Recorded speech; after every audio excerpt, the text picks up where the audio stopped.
Good morning to all. നമ്മൾ പുതിയ ചാപ്റ്ററിലോട്ട് പോവാണ്. ലെറ്റർ മാർക്ക് നോക്കുക. അവിടെ ആദ്യം ഒരു പ്രോബ്ലം തന്നിട്ടുണ്ടെന്ന് നോക്കുക. രണ്ട് കുട്ടികളുടെ പടം തന്നെ നോക്കിക്കും. Mary is now 4 years old and her brother Johnny is 8. രണ്ട് കുട്ടികളുടെ പടമുണ്ട്. മേരിക്ക് 4 വയസ്സുണ്ട്, ജോണിക്ക് 8 വയസ്സുണ്ട്. ഓക്കെ, അങ്ങനെയാണെങ്കിൽ 2 വർഷം കഴിയുമ്പോൾ മേരിയുടെ വയസ്സ് എന്തായിരിക്കും? 4 എന്നുള്ളത് എന്തായിട്ട് മാറും? 2 വർഷം കഴിയുമ്പോൾ 6 ആയിട്ട് മാറും. അപ്പോൾ ജോണിയുടെ വയസ്സോ? ജോണിയുടെ വയസ്സ് എന്തായിട്ട് മാറും? 2 കൂടെ കൂടും. 8 എന്നുള്ള എന്തായിട്ട് മാറും? 10 ആയിട്ട് മാറും. ഓക്കെ, അങ്ങനെയാണെങ്കിൽ 3 വർഷം കഴിയുമ്പോഴോ ഇതുപോലെ തന്നെ 4 എന്നുള്ളത് എന്തായിട്ട് മാറും? 7 ആയിട്ട് മാറും. 10 എന്നുള്ള എന്തായിട്ട് മാറും? എന്നോട് കൂടി 3 വർഷം കഴിയുമ്പോൾ 8 എന്നുള്ളത് 11 ആവും. ഓക്കെ, നോക്കിക്കേ, ഇവിടെ 2 പേരുടെ വയസ്സാണ് തന്നിരിക്കുന്നത്. മേരിയുടെ വയസ്സ് ഇപ്പോൾ 4 വയസ്സ്, മേരിയുടെ ബ്രദർ ജോണിക്ക് 8 വയസ്സ്. നോക്കുക, ഇനി ഈ 2 പേരുടെ വയസ്സുകൾ തമ്മിൽ കണക്ട് ചെയ്യാൻ എന്തെങ്കിലും മാർഗമുണ്ടോ നോക്കുക. മേരിയുടെ വയസ്സിനേക്കാൾ 4 വയസ്സ് കൂടുതലാണ് ജോണിയുടെ വയസ്സ്. 2 വർഷം കഴിയുമ്പോൾ മേരിയുടെ വയസ്സ് എന്തായിട്ട് മാറും? 4 എന്നുള്ളത് 6 ആവും. ആ സമയം ജോണിയുടെ വയസ്സ് എന്താവും? 10 ആവും. ഇനി 3 വർഷം കഴിഞ്ഞാലോ മേരിയുടെ വയസ്സ് 7 ആവും, ജോണിയുടെ വയസ്സ് 11 ആവും. എപ്പോഴും നോക്കുക, മേരിയുടെ വയസ്സും ജോണിയുടെ വയസ്സും തമ്മിലുള്ള ഒരു റിലേഷൻ എന്താണ്? മേരിയുടെ വയസ്സിനേക്കാൾ 4 വയസ്സ് കൂടുതലാണ് ആര്? ജോണിയുടെ വയസ്സ്. ശരിയല്ലേ? അപ്പൊ എന്ത് കൊടുക്കാം നമുക്ക്? Johnny's age is equal to Mary's age plus 4. നോക്കിയേ, ജോണിയുടെ വയസ്സ് എന്ന് പറയുന്നത് മേരിയുടെ വയസ്സിനേക്കാൾ 4 കൂടുതലാണ്. ഓക്കെ, അപ്പൊ നമ്മൾ ഇങ്ങനെ ഒരു സ്റ്റേറ്റ്മെന്റ് കൊടുക്കുക. അതായത് എന്ത് കൊടുക്കാം? നമുക്ക് ഒരു സ്റ്റേറ്റ്മെന്റ് ആയിട്ട് പറഞ്ഞാൽ Jonees age is 4 years more than Mary's age. ഇങ്ങനെ ഒരു സ്റ്റേറ്റ്മെന്റ് ആയിട്ട് പറയാനുള്ള നമ്മള് ഇങ്ങനെ പറയുന്ന ഒരു സ്റ്റേറ്റ്മെന്റിനെ നമ്മൾ വളരെ ചുരുക്കിയ ഒരു രീതിയിലോട്ട് കൊണ്ടുപോകാൻ പോവാ. ജോണിയുടെ ഏജിന് നമ്മൾ ജോണിയുടെ ഫസ്റ്റ് ലെറ്റർ എന്താ? ജെ എന്ന് കൊടുത്തു. ജെ ഈസ് ഈക്വൽ ടു മേരിയുടെ ഫസ്റ്റ് ഏജിന്റെ മേരിയുടെ നെയിമിന്റെ ഫസ്റ്റ് ലെറ്റർ എന്താ? M plus 4. നോക്കുക, നമ്മള് ജോണിയുടെ ഏജിനെ ജെ എന്നും മേരിയുടെ ഏജിനെ എം എന്നും എടുത്താൽ ഇനി നമുക്ക് പറയാലോ J is equal to M plus 4. അതായത് മേരിയുടെ വയസ്സിനേക്കാൾ 4 വയസ്സ് കൂടുതലാണ് ജോണിയുടെ വയസ്സ്. ഈ പ്രോബ്ലത്തിന് 2 പേരുടെ വയസ്സ് വന്നിട്ടുണ്ടായിരുന്നു. മേരിയുടെ വയസ്സ് 4 ആണെന്നും ജോണിയുടെ വയസ്സ് 8 ആണെന്നും തന്നിട്ടുണ്ട്. അങ്ങനെയെങ്കിൽ ഈ മേരിയുടെ ഏജും ജോണിയുടെ ഏജും തമ്മിൽ കണക്ട് ചെയ്യാനായിട്ട് നമ്മൾ ഇവിടെ 2 ലെറ്റർ യൂസ് ചെയ്യാൻ പോവാ. എന്താണ്? ജോണീസ് ഏജിനെ ജെ എന്നും മേരീസ് ഏജിനെ എം എന്നും എടുത്താൽ J is equal to M plus 4 അല്ലെങ്കിൽ M is equal to J minus 4. ഇങ്ങനെ 2 റിലേഷൻ ഉണ്ടാക്കാലോ. ശരിയല്ലേ? ജോണിയുടെ വയസ്സിനേക്കാൾ 4 കുറവാണ് മേരിയുടെ വയസ്സ്. ശരിയല്ലേ? ജോണിയുടെ വയസ്സിനെ ജെ എന്നെടുത്താൽ ഇങ്ങനെ ഒരു വലിയ സ്റ്റേറ്റ്മെന്റിന് ഇപ്പൊ എന്താ പറയണേ? ജോണീസ് ഏജ് ഈസ് 4 years അല്ലെ 4 മോർ ദാൻ മേരീസ് ഏജ്, അല്ലെങ്കിൽ എന്താ പറയാ? Mary's age is 4 less than Jonees age. ഇങ്ങനെയുള്ള ആ ഒരു സ്റ്റേറ്റ്മെന്റിനെ അല്ലെ ആ ഒരു സെന്റൻസിനെ നമ്മൾ വളരെ ചുരുക്കി ഇങ്ങനെ ഒരു ഫോമുലയായിട്ട് മാറ്റി, ഒരു ഇക്വേഷൻ ആക്കി മാറ്റി. ഇങ്ങനെ മാറ്റുന്നതിനാണ് ലെറ്റർ മാർക്ക്, അല്ലെങ്കിൽ നമ്മൾ പുതിയതായിട്ട് ഓൾജിബ്ര എന്ന് പറയുന്നത്. ഇങ്ങനെ ഒരു കാര്യത്തിന് പകരം ലെറ്റർ മാത്രം യൂസ് ചെയ്യുന്നതിനാണ് നമ്മൾ ഓൾജിബ്ര എന്ന് പറയുന്നത്. അത് നമുക്ക് അടുത്ത വർഷം പഠിക്കാം. നിങ്ങൾ ഓർത്താൽ ഈ ലെറ്റർ മാർക്ക് എന്ന് പറഞ്ഞാൽ എന്താണ്? നമ്മളൊരു വലിയ സ്റ്റേറ്റ്മെന്റിനെ ഏറ്റവും ചുരുക്കി എളുപ്പത്തിൽ പറയുന്നു. ഇപ്പൊ എളുപ്പമില്ലേ? J is equal to M plus 4 എന്ന ജെ എന്ന് പറഞ്ഞാൽ എന്താണ്? ജോണീസ് ഏജ്. എം എന്ന് പറഞ്ഞാൽ എന്താണ്? Mary's age. ഇങ്ങനെ 2 കാര്യങ്ങളെ തമ്മിൽ കണക്ട് ചെയ്യാൻ ലെറ്റർ യൂസ് ചെയ്ത് എഴുതുന്നതിനാണ് നമ്മൾ ലെറ്റർ മാർക്ക്. ഇതുപോലെയുള്ള കാര്യങ്ങളാണ് നമ്മൾ ഈ ചാപ്റ്ററിൽ ഡിസ്കസ് ചെയ്യുന്നത്. ഓക്കെ, മനസ്സിലായോ? നോക്കുക, ഇപ്പൊ ജോണിയുടെ ഏജും മേരിയുടെ ഏജും നമ്മൾ കണക്ട് ചെയ്യാൻ 2 ലെറ്റർ ഉപയോഗിച്ചു. അത് നോക്കുക, ഇനി നമ്മൾ ലെറ്റർ ചൂസ് ചെയ്യുന്ന എങ്ങനെയാണ്? ഇപ്പൊ എളുപ്പത്തിന് ജോണിയുടെ ജെയും മേരിയുടെ എമ്മും യൂസ് ചെയ്തു. ഓക്കെ, ഇതുപോലെയുള്ള പ്രോബ്ലങ്ങൾ നോക്കാം നമുക്ക്. അപ്പോൾ എന്താണ്? നമുക്ക് കുറച്ചുകൂടെ കൃത്യമായിട്ട് മനസ്സിലാവും. ഓക്കെ, നെക്സ്റ്റ് പ്രോബ്ലം നോക്കാം. ഈ ഒരു പിക്ചർ നോക്കി, ഒരു ലൈന് വേറെ ലൈൻ വന്ന് മീറ്റ് ചെയ്യുന്നുണ്ട്. ആ മീറ്റ് ചെയ്യുന്ന ലൈനിന്റെ ലെഫ്റ്റ് സൈഡിലും റൈറ്റ് സൈഡിലും ഓരോ ആംഗിൾസും ഉണ്ട്. ഓക്കെ, നോക്കിക്കേ, നമുക്ക് ഈ 2 ലൈനും ഇങ്ങനെ മീറ്റ് ചെയ്യുന്നതിനാണ് നമ്മൾ എന്താ പറഞ്ഞത്? ഇതിനു മുമ്പുള്ള ചാപ്റ്റർ തൊട്ട് മുമ്പ് നമ്മൾ പഠിച്ച് ഒരു ലൈന് മറ്റൊരു ലൈൻ വന്ന് മീറ്റ് ചെയ്യുമ്പോൾ മീറ്റ് ചെയ്യുന്ന ലൈനിൽ ലെഫ്റ്റിലും റൈറ്റിലും ഉള്ള ആംഗിൾ എന്ന് പറയുന്നത് എന്ത് തരം ആംഗിൾ ആണ്? ലീനിയർ പെയേഴ്സ് ആണ്. തമ്മിൽ കൂട്ടിക്കഴിഞ്ഞാൽ 180 കിട്ടും. ശരിയല്ലേ? നമ്മൾ പഠിച്ചിട്ടില്ലേ? ഓക്കെ, അങ്ങനെയാണെങ്കിൽ നമ്മൾ എന്ത് ചെയ്തു? ഈ ലൈനിന്റെ ലെഫ്റ്റ് സൈഡിൽ ഉണ്ടാവുന്ന ഈ ആംഗിൾ ആയതുകൊണ്ട് അതിനെ L എന്നും റൈറ്റ് സൈഡിൽ ഉണ്ടാവുന്ന ആംഗിളാണ് അതിനെ R എന്നും കൊടുത്തു. ശരിയല്ലേ? അപ്പൊ എന്ത് കൊടുക്കാം? L plus R is equal to 180 degree. ശരിയല്ലേ? ഒരു ലൈനെ മറ്റൊരു ലൈൻ വന്ന് മീറ്റ് ചെയ്യുമ്പോൾ മീറ്റ് ചെയ്യുന്ന ലൈനിന്റെ ലെഫ്റ്റിലും റൈറ്റിലും ഉള്ള ആംഗിളിന്റെ സം എന്ന് പറയുന്നത് 180 ഡിഗ്രി ആയിരിക്കും. അങ്ങനെയുള്ള രണ്ട് ആംഗിൾ നമ്മൾ പറയുന്ന പേരാണ് ലീനിയർ പെയർ. നമ്മൾ കഴിഞ്ഞ ചാപ്റ്ററിൽ പഠിച്ചു. അപ്പൊ നോക്കുക, ഞാനിപ്പോ ഇതിനെ നമ്മളിപ്പോ പഠിച്ച കണ്ടീഷനായിട്ട് റിലേറ്റ് ചെയ്യാൻ വേണ്ടി എന്ത് ചെയ്തു? ആ ലെഫ്റ്റിലുണ്ടായിരുന്ന എല്ലെന്നും എത്രയാണെന്ന് നമുക്ക് അറിയത്തില്ല. ഈ രണ്ട് ആംഗിൾ എത്രയാണെന്ന് നമുക്ക് അറിയത്തില്ല. പക്ഷേ ഈ രണ്ട് ആംഗിളും കൂടെ കൂട്ടിയാൽ 180 ഡിഗ്രി കിട്ടുമെന്ന് നമുക്കറിയാം. ശരിയല്ലേ? അതുകൊണ്ടാണ് ഞാൻ കൊടുത്തത് L plus R is equal to 180 degree. അതായത് ഈ രണ്ട് ആംഗിളുകളെ തമ്മിൽ റിലേറ്റ് ചെയ്യാൻ പറ്റുന്ന ഒരു ഇക്വേഷൻ നമ്മൾ ഉണ്ടാക്കി. ശരിയല്ലേ? ഇങ്ങനെ ലെറ്റർ യൂസ് ചെയ്ത് ഇക്വേഷൻ ഉണ്ടാക്കുന്നത് അങ്ങനെയുള്ള പ്രോബ്ലങ്ങളും അങ്ങനെയുള്ള പ്രോബ്ലങ്ങളിലൂടെ ഈ ലെറ്റർ ഉപയോഗിച്ച് അതിനെ കണ്ടുപിടിക്കുന്നതിനാണ്. അല്ല അതിന്റെ ആക്ച്വൽ വാല്യൂ കണ്ടുപിടിക്കാനായിട്ട് ഓരോ ലെറ്റർ ഇട്ട് കൊടുത്ത് ഓരോ പ്രോബ്ലങ്ങളാക്കി മാറ്റുന്നതിനാണ് നമ്മൾ ലെറ്റർ മാത്രം പറഞ്ഞ ഈ ചാപ്റ്ററിൽ പഠിക്കുന്നത്. ഇങ്ങനെ ഓരോ ലെറ്റർ ഇൻട്രൊഡ്യൂസ് ചെയ്യുന്നതാണ് നമ്മൾ ഓൾജിബ്ര ഇൻട്രൊഡ്യൂസ് ചെയ്യും എന്ന് പറയുന്നത്. ഓൾജിബ്ര യൂസ് ചെയ്ത് എഴുതുന്നു എന്ന് പറയുന്നത്. ഓക്കെ, അതായത് ഇപ്പൊ നമുക്ക് എന്താ പറയാം? when one line is meet another line at a point, then the angles on the either side of the meeting line is linear. അല്ലെങ്കിൽ sum of the angles on a line meet another line is 180 degree. ഇങ്ങനെയുള്ള ഈ രണ്ട് കാര്യങ്ങളെ ഒരു ചെറിയ രീതി ഏറ്റവും ചുരുക്കി പറയുന്നു. അതായത് ഇങ്ങനെ രണ്ട് ലൈൻ മീറ്റ് ചെയ്യുമ്പോൾ മീറ്റ് ചെയ്യുന്ന ലൈനിന്റെ ലെഫ്റ്റിലുണ്ടാകുന്ന ആംഗിൾ L എന്നും റൈറ്റിലുണ്ടാകുന്ന ആംഗിൾ R എന്ന് എടുത്താൽ L plus R is equal to 180 degree. നമ്മൾ ഈ പറഞ്ഞ രണ്ട് കണ്ടീഷൻ സാറ്റിസ്ഫൈ ചെയ്യുന്നില്ലേ? L plus R 180 ഡിഗ്രി ആണെങ്കിൽ L R എന്താണ്? അത് ലീനിയർ ആണ്. ഓക്കെ, അപ്പൊ നമുക്ക് ഇങ്ങനെ ലെറ്റർ യൂസ് ചെയ്ത് ഓരോ പ്രോബ്ലങ്ങളിൽ നമ്മൾ ഡിസ്കസ് ചെയ്യുന്നതിനാണ് ലെറ്റർ മാത്രം എന്നുള്ള ഈ ചാപ്റ്റർ നമ്മൾ പഠിക്കുന്നത്. ഓക്കെ, നോക്കിക്കേ, അടുത്തൊരു പ്രോബ്ലം നോക്കാം. നോക്കി, ഒരു ക്വാഡ്രിലാറ്ററൽ ഞാൻ വരച്ചിട്ടുണ്ട്. ഓക്കെ, ഈ ക്വാഡ്രിലാറ്ററലിനെ എന്തൊക്കെ പ്രത്യേകത നോക്കി? ഈ ക്വാഡ്രിലാറ്ററലിനെ നമുക്ക് രണ്ട് ട്രയാങ്കിൾ ആയിട്ട് മാറ്റാനായിട്ട് എന്തെങ്കിലും വഴിയുണ്ടോ? ഇതിന് ഏതെങ്കിലും ഒരു കോർണറിൽ നിന്ന് മറ്റൊരു കോർണറിലോട്ട് വരച്ചാൽ നമുക്ക് എന്ത് കിട്ടും? ഒരു രണ്ട് ട്രയാങ്കിൾസ് ഉണ്ടാക്കാമല്ലോ. ശരിയല്ലേ? അപ്പൊ അതായത് ഒരു ക്വാഡ്രിലാറ്ററലിൽ നിന്ന് ഒരു ലൈൻ വരച്ചപ്പോൾ, അതായത് ക്വാഡ്രിലാറ്ററലിന്റെ ഏതെങ്കിലും ഒരു കോർണറിൽ നിന്ന് ഓപ്പോസിറ്റ് കോർണറിലോട്ട് ലൈൻ വരച്ചപ്പോൾ അവിടെ നമുക്ക് എത്ര ട്രയാങ്കിൾ കിട്ടി? രണ്ട് ട്രയാങ്കിൾ കിട്ടി. അതിനകത്ത് ഒരു ലൈൻ വരച്ചപ്പോൾ എത്ര ട്രയാങ്കിൾ കിട്ടി? 2 ട്രയാങ്കിൾസ് കിട്ടി. ഓക്കെ, അങ്ങനെയാണെങ്കിൽ നോക്കുക, ഇവിടെ അടുത്തൊരു പെന്റഗൺ ഉണ്ടായിരുന്നു വെച്ചു. ഒരു പെന്റഗണിന്റെ അകത്ത് നമുക്ക് എത്ര ട്രയാങ്കിൾ ഉണ്ടാക്കാം? നോക്കുക, ഞാൻ ഈ ഒരു കോർണറിൽ നിന്ന് ഒരു കോർണർ ഫിക്സ് ചെയ്തു. ആ കോർണറിൽ നിന്ന് അതിന്റെ ഓപ്പോസിറ്റ് കോർണറിലോട്ട്, ഇവിടെ നോക്കി, ഈ കോർണറിൽ നിന്ന് അതുമായിട്ട് റിലേഷൻ ഇല്ലാത്ത രണ്ട് ഓപ്പോസിറ്റ് കോർണറിലോട്ട് ഒരു ലൈൻ വരച്ചു. എത്ര ലൈൻ വരയ്ക്കാൻ പറ്റി? 2 ലൈൻ വരച്ചപ്പോൾ എത്ര ട്രയാങ്കിൾ കിട്ടി? മൊത്തം 3 ട്രയാങ്കിൾ കിട്ടി. ഓക്കെ, അങ്ങനെയാണെങ്കിൽ ഒരു ഹെക്സഗൺ ആയിരുന്നെങ്കിലോ? ഓക്കെ, നോക്കാം, ഞാൻ ഒരു കോർണർ ഫിക്സ് ചെയ്യാൻ പോവാണ്. ഈ ഒരു കോർണർ ഫിക്സ് ചെയ്തു. ഈ കോർണറിൽ നിന്ന് അതിന്റെ ഓപ്പോസിറ്റ് കോർണറായ 3 കോർണറിലോട്ട് ലൈൻ വരയ്ക്കാൻ പറ്റി. അതായത് 3 ലൈൻ വരച്ചു. എത്ര ട്രയാങ്കിൾ കിട്ടി? 4 ട്രയാങ്കിൾ കിട്ടി. ഓക്കെ, അപ്പൊ നമുക്ക് ഇങ്ങനെ ഓരോ പോളിഗണിന്റെ അകത്തും ഫസ്റ്റ് ക്വാഡ്രിലാറ്ററൽ എടുത്ത് ക്വാഡ്രിലാറ്ററലിനകത്ത് ഒരു കോർണറിൽ നിന്ന് ഓപ്പോസിറ്റ് കോർണറിലോട്ട് ഒരു ലൈനിലെ വരയ്ക്കാൻ പറ്റുള്ളൂ. ഇപ്പുറത്തോട്ട് വരച്ചാൽ എന്തായിട്ട് മാറും? അതിനെ കട്ട് ചെയ്യാത്ത രീതിയിൽ എത്ര ലൈൻ വരയ്ക്കാം? ഒരു ക്വാഡ്രിലാറ്ററലിനകത്ത് ഒരു ലൈൻ വരയ്ക്കാം. അടുത്തത് ഈ ഒരു കോർണർ ഞാൻ ഫിക്സ് ചെയ്തു. ഈ ഒരു കോർണറിൽ നിന്ന് ഇരട്ട ഓപ്പോസിറ്റ് കോർണറല്ലേ ഉള്ളൂ. ഓക്കെ, അടുത്ത ഈ ഒരു പെന്റഗൺ വരച്ചു. പെന്റഗണിന്റെ ഒരു കോർണർ ഫിക്സ് ചെയ്തു. ആ കോർണറിൽ നിന്ന് അതിന്റെ ഓപ്പോസിറ്റ് കോർണറിലോട്ട് ലൈൻ വരച്ചു. എത്ര ലൈൻ വരയ്ക്കാൻ പറ്റി? അതിന്റെ 2 ഓപ്പോസിറ്റ് കോർണറിലോട്ട് ലൈൻ വരയ്ക്കാം. അടുത്തൊരു ഹെക്സഗൺ എടുത്തു. അപ്പോൾ എന്തെങ്കിലും കിട്ടി? എനിക്ക് ഈ ഒരു കോർണറിൽ നിന്ന് അതിന്റെ 3 ഓപ്പോസിറ്റ് കോർണർ, ബാക്കി 2 എന്താണ്? അഡ്ജസ്റ്റന്റ് കോർണേഴ്സ് ആണ്. ഓക്കെ, അപ്പൊ എന്ത് ചെയ്തു? അപ്പൊ എത്ര ലൈൻ വരയ്ക്കാൻ പറ്റി? 3 ലൈൻ വരയ്ക്കാൻ പറ്റി. എത്ര ട്രയാങ്കിൾ കിട്ടി? 4 ട്രയാങ്കിൾ കിട്ടി. നോക്കി, ഇവിടെ എന്തെങ്കിലും പ്രത്യേകത കണ്ടുപിടിക്കാൻ പറ്റുന്നുണ്ടോ? ഓരോ പോളിഗൺ എടുത്തപ്പോഴും കിട്ടുന്ന ലൈൻസിന്റെ എണ്ണവും ട്രയാങ്കിൾസിന്റെ എണ്ണവും തമ്മിൽ എന്തെങ്കിലും റിലേഷൻ ഉണ്ടോ? 4 സൈഡ്സ് ഉള്ള ക്വാഡ്രിലാറ്ററൽ, അതല്ലേ ക്വാഡ്രിലാറ്ററൽ എന്ന് പറയണേ.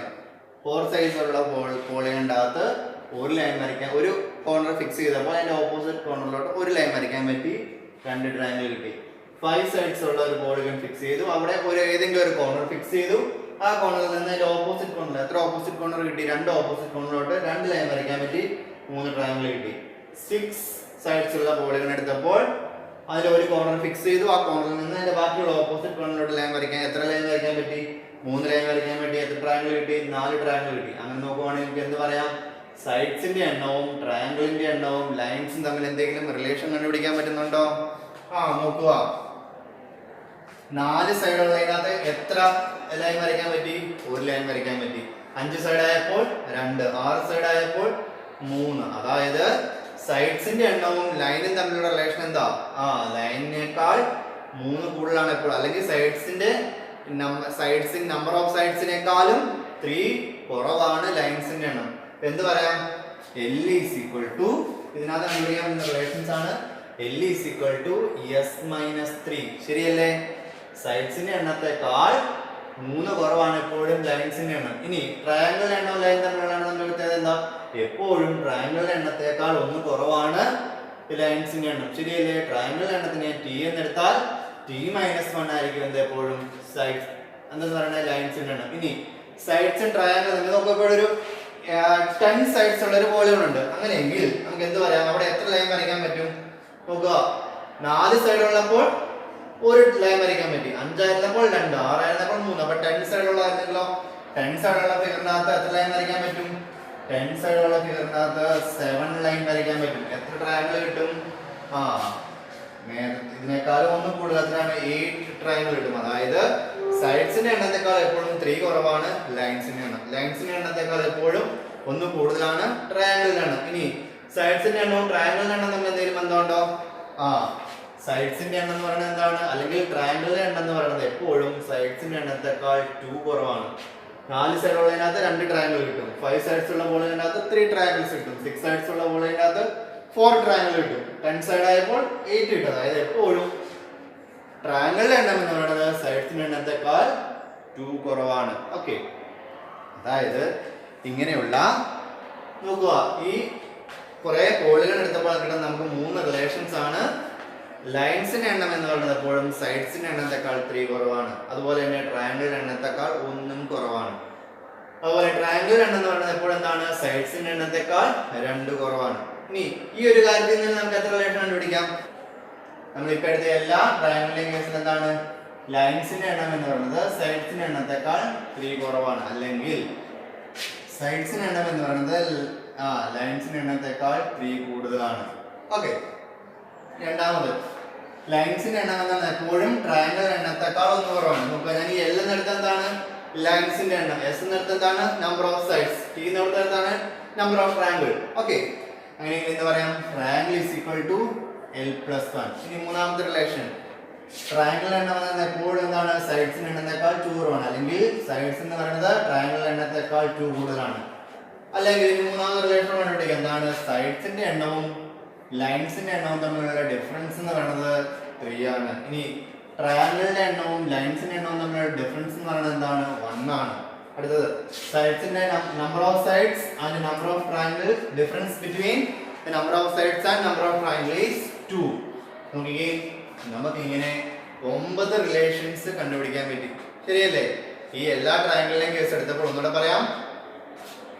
ഒരു പോളിഗൺ ഒരു ക്വാഡ്രിലാറ്ററൽ എടുത്തു, അവിടെ ഒരു കോർണർ ഫിക്സ് ചെയ്തു. ആ കോർണറിൽ നിന്ന് അതിന്റെ ഓപ്പോസിറ്റ് കോർണറിലോട്ട് ഒരു ലൈൻ വരയ്ക്കാൻ പറ്റി. ഒരു കോർണർ ഫിക്സ് ചെയ്തു, ആ കോർണറിൽ നിന്ന് അതിന്റെ എത്ര ഓപ്പോസിറ്റ് കോർണറേ ഉള്ളൂ? ഒരൊറ്റ ഓപ്പോസിറ്റ് കോർണറേ ഉള്ളൂ. ഒരു ലൈൻ വരയ്ക്കാൻ പറ്റി, 2 ട്രയാങ്കിൾ കിട്ടി. ഇനി ഒരു പെന്റഗൺ ഫിക്സ് ചെയ്തു, ഒരു പെന്റഗൺ എടുത്തു, ആ പെന്റഗൺ ഒരു കോർണർ ഫിക്സ് ചെയ്തു, ആ കോർണറിൽ നിന്ന് അതിന്റെ എത്ര ഓപ്പോസിറ്റ് കോർണറിലോട്ട് ലൈൻ വരയ്ക്കാൻ പറ്റും? 2 ഓപ്പോസിറ്റ് കോർണറിലോട്ട് ലൈൻ വരയ്ക്കാൻ പറ്റും. എത്ര ട്രയാങ്കിൾ കിട്ടും? 3 ട്രയാങ്കിൾ കിട്ടും. ഇനി ഒരു ഹെക്സഗൺ എടുത്തു, അവിടെ ഏതെങ്കിലും ഒരു കോർണർ ഫിക്സ് ചെയ്തു, ആ കോർണറിൽ നിന്ന് അതിന്റെ എത്ര ഓപ്പോസിറ്റ് കോർണറിലോട്ട് ലൈൻ വരയ്ക്കാൻ പറ്റും? 3 ഓപ്പോസിറ്റ് കോർണറിലോട്ട് ലൈൻസ് വരയ്ക്കാൻ പറ്റി. അപ്പൊ എത്ര ലൈൻസ് വരയ്ക്കാൻ പറ്റി? 3 ലൈൻസ് വരയ്ക്കാൻ പറ്റി. ട്രയാങ്കിൾ എത്ര കിട്ടി? 4 ട്രയാങ്കിൾ കിട്ടി. ഇതാണ് ഇതിന്റെ റിലേഷൻ. അതായത് സൈഡ്സിന്റെ എണ്ണവും ലൈൻസിന്റെ എണ്ണവും ട്രയാങ്കിളിന്റെ എണ്ണവും നമ്മൾ നോക്കുക. 4 സൈഡ് ഉള്ളപ്പോൾ 4 സൈഡ്സ് ഉള്ളപ്പോൾ ഒരു ലൈൻ വരയ്ക്കാൻ പറ്റി, 2 ട്രയാങ്കിൾ കിട്ടി. 5 സൈഡ്സ് ഉള്ളപ്പോൾ 2 ലൈൻ വരയ്ക്കാൻ പറ്റി, 3 ട്രയാങ്കിൾ കിട്ടി. 6 സൈഡ്സ് ഉള്ളപ്പോൾ 3 ലൈൻസ് വരയ്ക്കാൻ പറ്റി, 4 ട്രയാങ്കിൾസ് കിട്ടി. അങ്ങനെയാണെങ്കിൽ 10 സൈഡ്സ് വന്നാൽ എത്ര ലൈൻ വരയ്ക്കാൻ പറ്റും? അതിനേക്കാൾ 3 കുറവുള്ള ലൈൻസ് 7 ലൈൻസ് വരയ്ക്കാൻ പറ്റും. എത്ര ട്രയാങ്കിൾ കിട്ടും? 8 ട്രയാങ്കിൾ കിട്ടും. നോക്കുക, ആ റിലേഷനാണ് ഇവിടെ കൊടുത്തിരിക്കുന്നത്. ലൈൻസിന്റെ എണ്ണം എന്ന് പറയുന്നത് എപ്പോഴും സൈഡ്സിന്റെ എണ്ണത്തെക്കാൾ 3 കുറവാണ്. നോക്കുക, 4 സൈഡ് ആയപ്പോൾ 1 ലൈൻ, 5 സൈഡ് ആയപ്പോൾ 2 ലൈൻ, 6 സൈഡ് ആയപ്പോൾ 3 ലൈൻ, 10 സൈഡ് ആണെങ്കിൽ 7 ലൈൻ, 100 സൈഡ്സ് ഉള്ളതിനകത്താണെങ്കിൽ 97. ഓക്കെ, ഇനി ലൈൻസിന്റെ എണ്ണവും ട്രയാങ്കിളും തമ്മിലുള്ള റിലേഷൻ എന്താ? എപ്പോഴും എത്ര ലൈൻ വരയ്ക്കാൻ പറ്റുമോ അതിൽ കൂടുതൽ ഒരെണ്ണം കൂടെ കൂടുതലായിരിക്കും എന്താ? ട്രയാങ്കിളാണ്. ഒരു ലൈൻ വരച്ചപ്പോൾ 2 ട്രയാങ്കിൾ, 2 ലൈൻസ് വരയ്ക്കാൻ പറ്റിയപ്പോൾ 3 ട്രയാങ്കിൾ, 3 ലൈൻസ് വരയ്ക്കാൻ പറ്റിയപ്പോൾ ഈ ഹെക്സാഗണിനകത്ത് എത്ര ട്രയാങ്കിൾ കിട്ടി? 4 ട്രയാങ്കിൾ കിട്ടി. ഓക്കെ, അതാണ് ഇവിടെ കൊടുത്തിരിക്കുന്നത്. ലൈൻ ഈസ് ഈക്വൽ ടു ട്രയാങ്കിളിന്റെ എണ്ണം -1. Okay, next number of sides, number of ട്രയാങ്കിളും. 4 സൈഡുള്ളതിനകത്ത് എത്ര ട്രയാങ്കിൾ കിട്ടും? 2 ട്രയാങ്കിൾ. 5 സൈഡ്സ് ഉള്ളതിനകത്ത് 3 ട്രയാങ്കിൾ. 6 സൈഡ്സ് ഉള്ള ഹെക്സാഗണിനകത്ത് 4 ട്രയാങ്കിൾ. അപ്പൊ അതാണ് എന്ത്? സൈഡ്സും ട്രയാങ്കിളും തമ്മിലുള്ള റിലേഷൻ എന്താ? എപ്പോഴും ട്രയാങ്കിളിന്റെ എണ്ണം എന്ന് പറയുന്നത് സൈഡ്സിന്റെ എണ്ണത്തെക്കാൾ 2 കുറവാണ്. ഓക്കെ, ഈ റിലേഷനാണ് നമുക്ക് ജനറൽ ആയിട്ട് കിട്ടുന്നത്. അപ്പൊ നോക്കുക, ഇവിടെ നമ്മൾ എന്ത് ചെയ്തു? ലെറ്റർ ഇൻട്രൊഡ്യൂസ് ചെയ്തു. സൈഡ്സിന്റെ എണ്ണത്തെ S എന്നും ലൈൻസിന്റെ എണ്ണത്തെ L എന്നും ട്രയാങ്കിളിന്റെ എണ്ണത്തെ T എന്നും എടുത്താൽ നമുക്ക് എന്ത് കിട്ടും? ഈ എല്ലാ കേസിൽ നിന്ന് കിട്ടുന്ന ആകെ 9 റിലേഷൻസ് ആണ് ഈ കൊടുത്തിരിക്കുന്നത്. ഓക്കെ, അടുത്ത ക്വസ്റ്റ്യൻ നോക്കാം. A shopkeeper decided to sell something for a price 100 rupees more than what he bought it for. If he had bought it for 500 rupees, at what price would he sell it? What if the price at which he bought is 600 rupees? Here, what is the relation between the prices at which he bought and the prices at which he sells? Okay, ഒരു കടക്കാരൻ അയാൾ വാങ്ങിക്കുന്ന സാധനത്തിന് 100 രൂപ കൂടുതൽ വിലയിട്ട് വിൽക്കാൻ തീരുമാനിച്ചു എങ്കിൽ അയാൾ 500 രൂപയ്ക്കാണ് ആ ഒരു സാധനം വാങ്ങിച്ചത് എങ്കിൽ അയാൾ എത്ര രൂപയ്ക്ക് വിൽക്കും? ഇനി അയാൾ 600 രൂപയ്ക്കാണ് അത് വാങ്ങിച്ചതെങ്കിൽ അയാൾ എത്ര രൂപയ്ക്ക് വിൽക്കും? അങ്ങനെയെങ്കിൽ അയാൾ വാങ്ങിക്കുന്ന വിലയും അയാൾ വിൽക്കുന്ന വിലയും തമ്മിലുള്ള റിലേഷൻ കണ്ടെത്തുക. ഓക്കെ, അപ്പോൾ എന്താണ് പറഞ്ഞത്? അയാൾ എപ്പോഴും വാങ്ങിക്കുന്ന വിലയേക്കാൾ 100 രൂപ കൂടുതലാണ് വിൽക്കുന്നത്. ഓക്കെ, അപ്പൊ എന്ത് ചെയ്തു? വാങ്ങിക്കുന്ന വിലയെ ബ്രോട്ട് പ്രൈസ് അല്ലെങ്കിൽ അതിനെ ചുരുക്കി B എന്ന് കൊടുത്താൽ സെല്ലിംഗ് പ്രൈസ്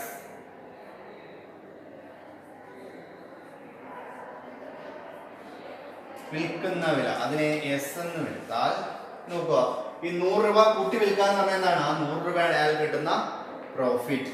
500 രൂപയ്ക്ക് വാങ്ങിക്കുന്ന സാധനം 600 രൂപ കൊടുത്താൽ അയാൾക്ക് എത്ര രൂപ കിട്ടും? 100 രൂപ ലാഭം കിട്ടിയില്ല. അതിനാണ് നമ്മൾ എന്തെന്ന് പറയണേ? പ്രോഫിറ്റ് എന്ന് പറയണേ. ഓക്കെ, നോക്കുക, അയാള് 100 ഒരു സാധനം വാങ്ങിച്ചു, അയാൾ 100 രൂപയ്ക്ക് ലാഭത്തിൽ വിറ്റു. അപ്പോൾ എന്താണ് പറയാൻ? വാങ്ങിക്കുന്ന വില brought price, selling price and profit. ഇത് മൂന്നും തമ്മിലുള്ള റിലേഷൻ കണ്ടെത്താമെന്നാണ് കൊടുത്തിരിക്കുന്നത്. ഓക്കെ, അയാൾ 500 രൂപയ്ക്കാണ് വാങ്ങിക്കുന്നത് എങ്കിൽ അയാൾ അത് എത്ര രൂപയ്ക്ക് വിൽക്കും? 100 രൂപ ലാഭത്തിൽ വേണ്ട വിൽക്കാൻ എത്ര രൂപയ്ക്ക് വിൽക്കും? 600 രൂപയ്ക്ക് വിൽക്കും. അതായത് അയാൾക്ക് 100 രൂപ ലാഭം കിട്ടും. ഇനി 600 രൂപയ്ക്കാണ് വാങ്ങിക്കുന്നതെങ്കിലോ 700 രൂപയ്ക്ക് വിൽക്കും. അപ്പോൾ എത്ര രൂപ ലാഭം കിട്ടും? അപ്പോഴും അയാൾക്ക് 100 രൂപ ലാഭം കിട്ടും. എപ്പോഴും അയാൾക്ക് 100 രൂപ പ്രോഫിറ്റിലാണ് അയാൾ വിൽക്കുന്നത്. അങ്ങനെയെങ്കിൽ നമുക്ക് ജനറൽ ആയിട്ട് എന്ത് പറയാം? ബ്രോഡ് പ്രൈസും സെല്ലിംഗ് പ്രൈസും പ്രോഫിറ്റും തമ്മിലുള്ള റിലേഷൻ എന്താണ്? നോക്കാം, എല്ലായ്പ്പോഴും ബ്രോഡ് പ്രൈസിനേക്കാൾ 100 കൂടുതലാണ് സെല്ലിംഗ് പ്രൈസ്. ശരിയല്ലേ? ബ്രോഡ് പ്രൈസിനേക്കാൾ 100 കൂടുതലാണ് സെല്ലിംഗ് പ്രൈസ്. അല്ലെങ്കിൽ bought price is equal to always selling പ്രൈസിനേക്കാൾ 100 കുറവാണ്. അല്ലെങ്കിൽ sale price is equal to bought പ്രൈസിനേക്കാൾ 100 കൂടുതലാണ്. അതുമല്ലെങ്കിൽ ബ്രോഡ് പ്രൈസും സെയിൽ പ്രൈസും തമ്മിലുള്ള ഡിഫറൻസ് എന്ന് പറയുന്നത് 100 ആണ്. അതാണ് എന്ന് പറയണേ പ്രോഫിറ്റ് എന്ന് പറയണേ. ശരിയല്ലേ? അപ്പൊ നമുക്ക് ഇതിനകത്ത് കിട്ടുന്ന റിലേഷൻ ആണ് profit P is equal to sale price minus broad price. നോക്കുക, 500 രൂപയ്ക്ക് വാങ്ങിച്ച സാധനം 600 രൂപയ്ക്ക് വിറ്റപ്പോൾ 100 രൂപ പ്രോഫിറ്റ് കിട്ടി. അതായത് bought price is equal to selling പ്രൈസിനേക്കാൾ 100 രൂപ കുറവ്. ഇനി സെല്ലിംഗ് പ്രൈസ് എന്ന് പറഞ്ഞാൽ ബ്രോഡ് പ്രൈസിനേക്കാൾ 100 കൂടുതൽ. ഈ 100 തന്നെയാണ് എന്ന് പറഞ്ഞാൽ പ്രോഫിറ്റ് എന്ന് പറയുന്നത്.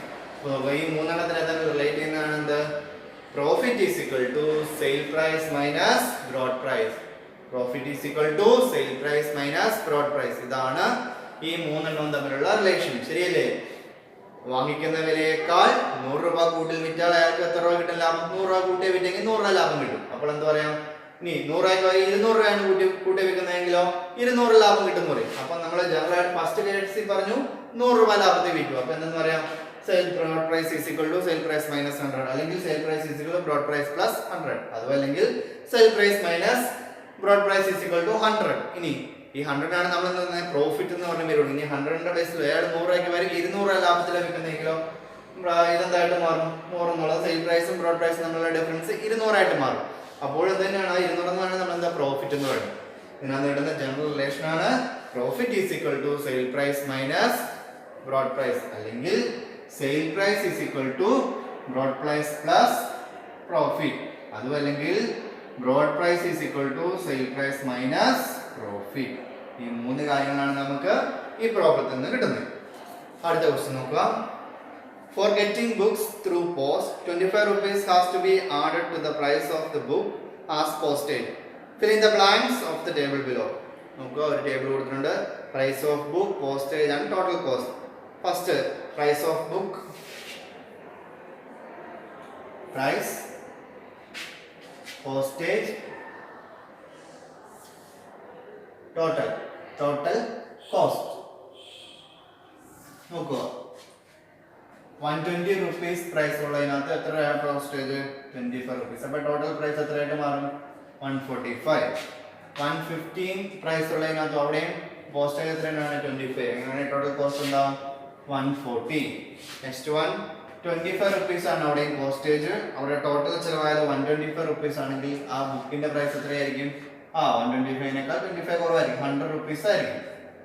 Then again ലാസ്റ്റ് വണ്ണും പോസ്റ്റേജ് 25 ആണ്, ബുക്കിന്റെ പ്രൈസ് എത്രയായിട്ടില്ല, ടോട്ടൽ കോസ്റ്റ് എത്രയായിട്ടുള്ളൂ? 110 ആയിരുന്നു. എങ്കിൽ 110 നിന്ന് 25 മൈനസ് ചെയ്യുക, അപ്പൊ എന്ത് കിട്ടും? 85. ഓക്കെ, നോക്കുക. In what all ways can we say relation between the price of book and total cost? Write this using letters. What if the postage is 30 rupees? What if 35 rupees? Okay, നോക്കുക. ഇവിടെ price of ബുക്കും പോസ്റ്റേജും total കോസ്റ്റും തമ്മിലുള്ള relation കണ്ടെത്തുക എന്നാണ് കൊടുത്തിരിക്കുന്നത്. നോക്കുക, ഇങ്ങനത്തെ കേസാണ് എന്ത് പറയാം? പ്രൈസ് ഓഫ് ബുക്കിനെ ബി എന്നും പോസ്റ്റേജിനെ പി എന്നും ടോട്ടൽ കോസ്റ്റിനെ ടി എന്നും എടുത്താൽ നമുക്ക് എന്ത് റിലേഷൻ കണ്ടുപിടിക്കാം? Total cost T is equal to price of book plus postage. Total cost എന്ന് പറഞ്ഞാൽ എപ്പോഴും എന്ത് തന്നെയാണ്? ബുക്കിന്റെ വിലയേക്കാൾ ബുക്കിന്റെ വിലയുടെ കൂടെ പോസ്റ്റൽ ചാർജോടെ കൂടുന്നതാണ്. അപ്പൊ എന്ത് കണ്ടുപിടിക്കാം? Total cost is equal to price of book plus postal charge. ഇനി ഫസ്റ്റ് കേസിൽ എന്തായിരുന്നു? ഇതേ കേസിൽ തന്നെ പോസ്റ്റേജ് മാത്രമാണ് ഡിഫറൻസ് ആക്കുക. 25ന്റെ പ്ലേസിൽ 30 ആണെങ്കിൽ ടോട്ടൽ കോസ്റ്റ് എന്തായിട്ട് മാറും? ഇതേ പ്രോബ്ലത്തിൽ തന്നെ പോസ്റ്റേജ് 25 എന്നുള്ളത് 30 ആയി മാറി. അങ്ങനെയാണെങ്കിൽ ടോട്ടൽ കോസ്റ്റ് എന്തായിട്ട് മാറും? 120 പ്ലസ് 30. ടോട്ടൽ കോസ്റ്റ് എന്തായിട്ട് മാറും? 150 ആവും. അതായത് ഇവിടെ 25ന്റെ പ്ലേസിൽ 30 വന്നാൽ 145 എന്നുള്ള എന്തായിട്ട് മാറും? 150 ആയിട്ട് മാറും. ഇനി ഇവിടെ 30 വന്നാലോ? ഇവിടെ 145 ആവും. ഇവിടെ 30 വന്നാലോ? 130 ആവും. ഇവിടെ 30 വന്നാലോ? 115 ആവും. നോക്കുക, അതായത് പോസ്റ്റേജിന് മാത്രമേ ഡിഫറൻസ് വന്നുള്ളൂ. അതായത് പ്രൈസ് ഓഫ് ബുക്ക് ബി എന്നും പോസ്റ്റേജ് ചാർജ് പി എന്നും ടോട്ടൽ കോസ്റ്റ് ടി എന്നും എടുത്താൽ total cost is equal to price of book plus postal charge. ഇതാണ് ഇവിടെ തമ്മിലുള്ള റിലേഷൻ. ഇനി ഇതിന്റെ സ്ഥാനത്ത് 35 ആകുമ്പോഴോ അത് നിങ്ങൾ തന്നെ ഒന്ന് കണ്ടുപിടിക്കുക. അതായത് ഈ തന്നിരിക്കുന്ന പ്രോബ്ലത്തിലെ പ്രൈസ് ഓഫ് ബുക്കും പോസ്റ്റൽ ചാർജും ടോട്ടൽ കോസ്റ്റ് തമ്മിലുള്ള റിലേഷൻ ആണ് T is equal to B plus P. B എന്ന് പറഞ്ഞാൽ T എന്ന് പറഞ്ഞാൽ പ്രൈസ് ഓഫ് അല്ല ടോട്ടൽ കോസ്റ്റ്, B എന്ന് പറഞ്ഞാൽ പ്രൈസ് ഓഫ് ബുക്ക്, P എന്ന് പറഞ്ഞാൽ പോസ്റ്റൽ ചാർജ്. ഓക്കെ, ഇനി ഇതിനകത്ത് വേറെ എന്തെങ്കിലും കണ്ടുപിടിക്കാവോ? T is equal to B plus P എന്നും B is equal to T minus P എന്നും P is equal to T minus B എന്നും മൂന്ന് റിലേഷൻ കണ്ടുപിടിക്കാമല്ലോ. നോക്കുക, total cost is equal to price of book plus postal charge. ഇനി തിരിച്ച് ബുക്കിന്റെ price എന്ന് പറഞ്ഞാൽ എന്താണ്?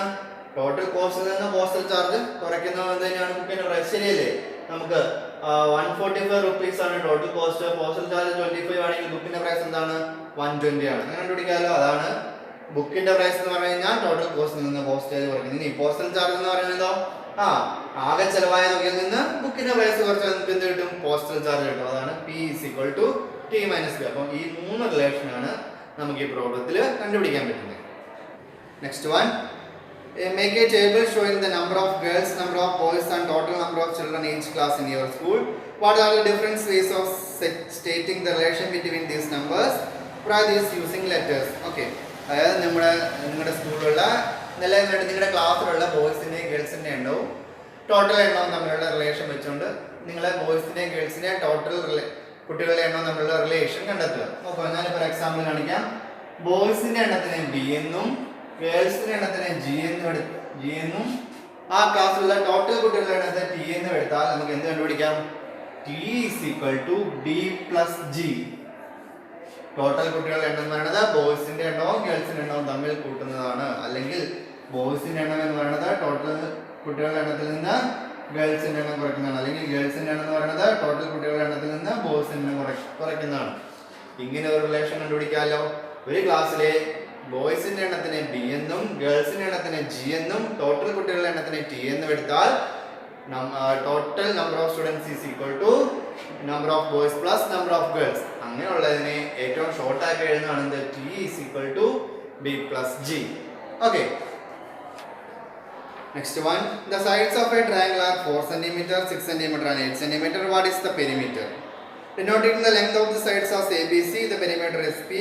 How do we write the relation between them? Okay, ഒരു ട്രയാങ്കിളിന്റെ സൈഡ്സ് 4, 6, 8 ആണെങ്കിൽ അതിന്റെ പെരിമീറ്റർ എന്തായിരിക്കും? ഓക്കെ, പെരിമീറ്റർ ഈക്വൽ നമുക്ക് എന്തെന്ന് പറയാം? സൈഡ്സിന്റെ എല്ലാം കൂടെ എണ്ണം കൂട്ടുക എന്നുള്ളതാണ്. ഒരു ട്രയാങ്കിളിന്റെ പെരിമീറ്റർ എന്ന് പറഞ്ഞാൽ അതിന്റെ എല്ലാ സൈഡ്സിന്റെയും എണ്ണം എന്താ, എല്ലാ സൈഡ്സിന്റെയും ലെങ്ത് ആഡ് ചെയ്യുക. എന്ത് പറയാം നമുക്ക്?